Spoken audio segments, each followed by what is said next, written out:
अंडा पफ वाले की सफलता। किसी ने जेब पर हाथ साफ कर लिया बेटी। ये शहर है या चोरों का अड्डा? अब क्या होगा बेटी साक्षी, हमारे पास तो मौसी के घर जाने तक का किराया नहीं बचा। तभी वहां धनीराम नाम का आदमी आता है और बोलता है, शहर में यही होता है भाई, जरा संभल कर रहा कीजिए। पर अब क्या करे साहब, जेब में तो एक फूटी कौड़ी नहीं बची, ऊपर से कोई काम काज भी अभी तक हाथ नहीं लगा है। यहाँ किसके पास रहते हो? अपनी एक मौसी यहाँ रहती है, उन्हीं के पास रहकर कोई काम ढूंढ रहे हैं। धनीराम को श्याम का आचार व्यवहार अच्छा लगता है और इसीलिए उसे अपना विजिटिंग कार्ड देते हुए बोलता है, तो फिर समझो तुम्हें काम भी मिल गया। ये लो मेरी दुकान का पता, कल 11 बजे आ जाना, मैं तुम्हें अपनी दुकान पर नौकर रख लूंगा। धनीराम सेठ की बड़े बाजार में जूतों की दुकान थी। श्याम ने अपनी मेहनत और ईमानदारी से कुछ ही दिनों में धनीराम का दिल जीत लिया। एक दिन धनीराम श्याम से बोलता है, अरे श्याम, आज तो अंडा पफ खाने का मन है भाई। ये ले पैसे और जाकर अंडा पफ लेकर आ। अभी ले आता हूँ सेठ जी। श्याम अंडा पफ ले आया और धनीराम ने अपने साथ साथ उसे भी अंडा पफ खाने को दिए। तो श्याम अंडा पफ चख कर बोला, इनसे ज्यादा लजीज अंडा पफ तो मैं भी बना सकता हूँ। अच्छा, बनाकर दिखाएगा? अरे ऐसा अंडा पफ बनाऊंगा सेठ कि तारीफ करते ना थकोगे। श्याम ने सचमुच ऐसे अंडा पफ बनाए कि धनीराम उनको खाकर तारीफ किए बिना रह ना सका। वाह भाई श्यामलाल, तेरे बनाए अंडा पफ खाकर तबीयत हरी हो गई। ऐसे अंडा पफ तो पहले कभी नहीं खाए।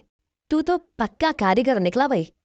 धनीराम को इतना खुश देखकर श्याम बोला, सेठ जी, अगर आप इजाजत दे तो मैं आपकी दुकान के सामने अंडा पफ की ठेली लगा लूं।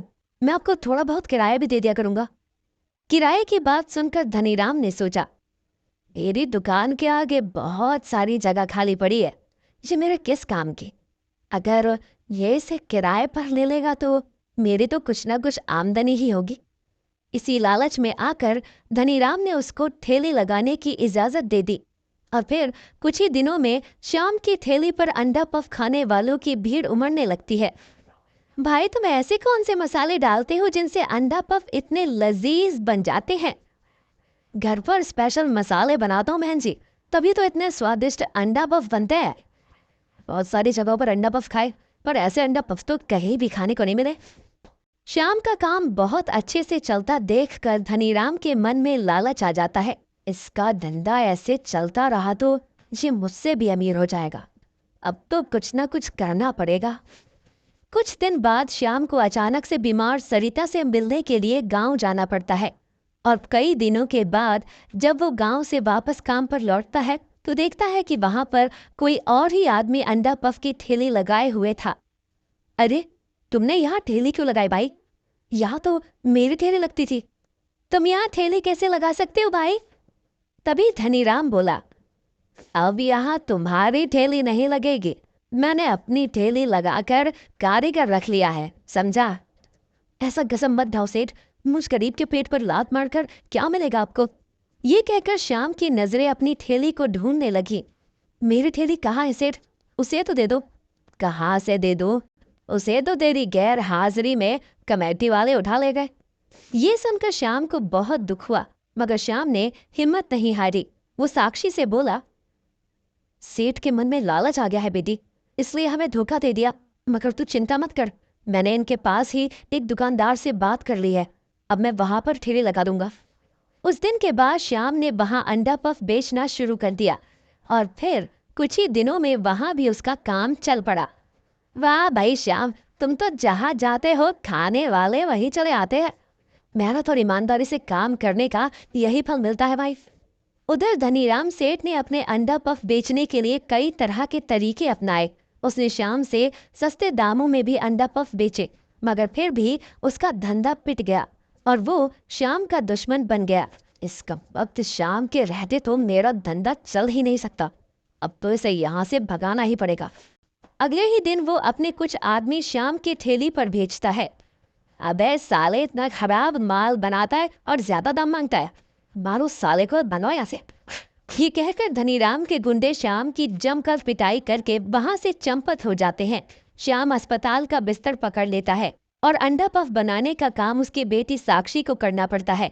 साक्षी श्याम से भी अच्छे अंडे पफ बना लेती थी और इसीलिए श्याम का काम पहले से भी अच्छा चलने लगा। उसके पास नोट बरसने लगे। अम्मा, बापू अब ठीक है और हमने तेरे इलाज के लिए पैसे भी जमा कर लिए हैं। बस कुछ ही रोज में घर आकर तेरा ऑपरेशन करवाएंगे। साक्षी ये कह ही रही होती है कि तभी कुछ लोग उसकी थैली उठाने के लिए आ जाते हैं। चलो चलो, इस थैली को उठाओ। ये थैली आज के बाद यहाँ दिखाई नहीं देनी चाहिए। अ, अ, आप कौन है साहब? दिखाई नहीं देता, नगर निगम के लोग हैं। हम गरीबों पर दया करो साहब, यही हमारी रोजी रोटी है, इसे मत छीनो। हट पीछे, इस धनीराम के होते यहाँ तेरा धंधा नहीं चल सकता। जिस गांव से आए थे वहीं लौट जाओ। साक्षी रोती रह जाती है और नगर निगम वाले श्याम के इस ठेले को भी उठा कर ले जाते हैं और उसी समय श्याम भी वहां पर पहुंच जाता है। बापू, हमारी ये ठेली भी चली गई। मैं जानता हूँ बेटी कि ये सब धनीराम सेठ की करामत है। अब हम यहाँ काम नहीं कर पाएंगे। चलो बापू, जिस काम के लिए शहर आए थे वो तो पूरा ही हो गया। माँ के इलाज के लिए तो पैसे जमा ही हो गए ना। घर आकर साक्षी संदूक खोलती है तो उसे पैसों का थैला खाली मिलता है। बापू, गजब हो गया, हमारे सारे पैसे चोरी हो गए। देखो, थैला तो खाली है। हाय राम, ये कैसे हो गया साक्षी? अब तुम्हारी माँ का इलाज कैसे होगा? वो तो मर ही जाएगी। श्याम रोते रोते मौसी के पास जाता है। ये कहकर श्याम रोने लगा और उसकी मौसी की जबान में कुछ बनावटीपन आ गया।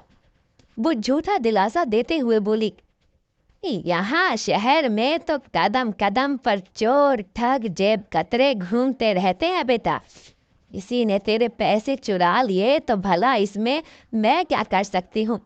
मैं वापस गांव जाना हो तो बताओ, कुछ पैसे मैं दे दूंगी।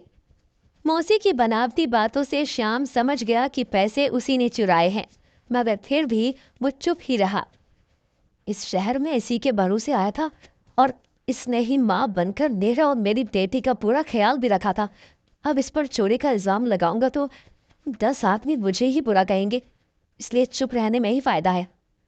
यही सोचकर श्याम चुप रह गया, मगर उसका दिल टूट चुका था। उसे शहर से ऊब होने लगी थी, तो वो सोचता है अब तो गांव लौट जाने में ही भलाई है।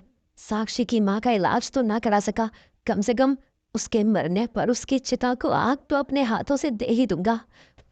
यही सोचकर श्याम और साक्षी गांव के लिए वापस चल दिए, मगर रास्ते में फिर से वही सालाना मेला लगा था और जब वो वहां से गुजरे तो अचानक साक्षी की नजर एक बैनर पर पड़ी और खुशी से उछल पड़ी। बापू, उस बैनर को देखो। श्याम बैनर पढ़ने लगा। इस साल का सबसे बड़ा कुकिंग कंटेस्ट, प्रथम स्थान पाने वाले को 10 लाख का पुरस्कार। ये देखकर अचानक ही श्याम की निराशा आशा में बदल गई। साक्षी बेटी, तुझे इस कुकिंग कंटेस्ट में भाग जरूर लेना चाहिए। अगर तू ये इनाम पाने में सफल रही तो समझ ले हम दम तोड़ती तेरी माँ और अपने सपने दोनों को जिंदा रख पाएंगे। बापू, घबराओ मत, मैं ये पुरस्कार जीतकर ही दिखाऊंगी। यही सोचकर श्याम वापस मुड़ गया और फिर साक्षी ने उस कुकिंग कॉन्टेस्ट में भाग लिया और वो 10 लाख का पुरस्कार जीतने में सफल हुई। इस तरह सरिता का इलाज भी हो गया और श्याम का अंडा पफ का बिजनेस भी पहले से बढ़िया चलने लगा। उधर श्याम की बेईमान मौसी को लकवा मार गया और लालची व निर्दयी धनीराम का धंधा धीरे धीरे बंद होकर रह गया।